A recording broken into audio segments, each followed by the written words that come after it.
मी एक कविता ऐकवण्याचा प्रयत्न करतो। ह्या कवितेचा विषय थोडा वेगळा आहे। कवितेचा विषय आहे वैभव दादा टकलेपणा। नाही तुला सहज सांगतो, म्हणजे मी त्याच मार्गावरती आहे म्हणून मला कशाला सांगतोय म्हणे।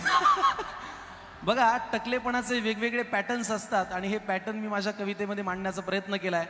तुमच्या आजूबाजूला कोणी असतील तर लगेच असं बघू नका, थोडं हळूवार बघा, कारण काय उगीच त्याचा दोष माझ्यावरती येईल। मी असं लिहिलं होतं की जळी स्थळी काष्ठी पाषाणी कुठेही आपल्याला दिसतं, जळी स्थळी काष्ठी पाषाणी कुठेही आपल्याला दिसतं, आणि प्रत्येक घरात बघा तुम्ही एकतरी टकलं असतं। बरं, असंही नाही की टकलं व्हायला म्हातारच व्हावं लागतं, बापाच्या आधीच पोराचं आजकाल लवकर शहाळं पिकतं। टकल्याला स्वतःला प्रॉब्लेम नसतो, भोवतालचे त्याला छळतात। टकल्याला काही प्रॉब्लेम नसतो, त्याचं तो बसलेला असतं शांतपणे, भोवतालचे जाऊन बघतात आणि म्हणतात अरे हे टकलंही काही की, असं होतं की नाही।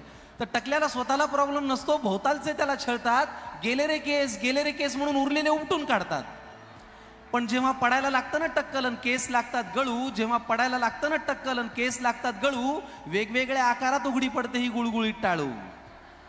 काहींच्या अगदी दर्शनीय भागात अशी तारेची घासणी उरते, बघून घ्या, काही घासण्या सुद्धा आहेत तिथे 1-2-4। काहींच्या अगदी दर्शनीय भागात अशी तारेची घासणी उरते, तीच त्यांना आयुष्यभर भांग पाडायला पुरते। काहींना मागे खड्डा जणू विहीरच खणली जाते, काहींना मागे खड्डा जणू विहीरच खणली जाते, काहींचं घर जातं पडून फक्त कंपाऊंड वॉलच राहते। काहींची टाळू तर अशी मऊ जणू बेसनाचा लाडू दिसावा, काहींची टाळू तर अशी मऊ जणू बेसनाचा लाडू दिसावा, असं वाटतं हळूच जाऊन त्याच्यावर काजूचा काप खोचावा। आता नवीन उपचार आलाय म्हणे ट्रान्सप्लांट करून रोवायचं, आता नवीन उपचार आलाय म्हणे ट्रान्सप्लांट करून रोवायचं। हे म्हणजे जंगलातलं गवत उपटायचं, नांगणामध्ये लावायचं। अहो, लाखो रुपये खर्च करून रूप पैशात का मोजायचंय? निसर्गाने दिलं ते निसर्गाने नेलं, त्याच्यात काय लाजायचंय?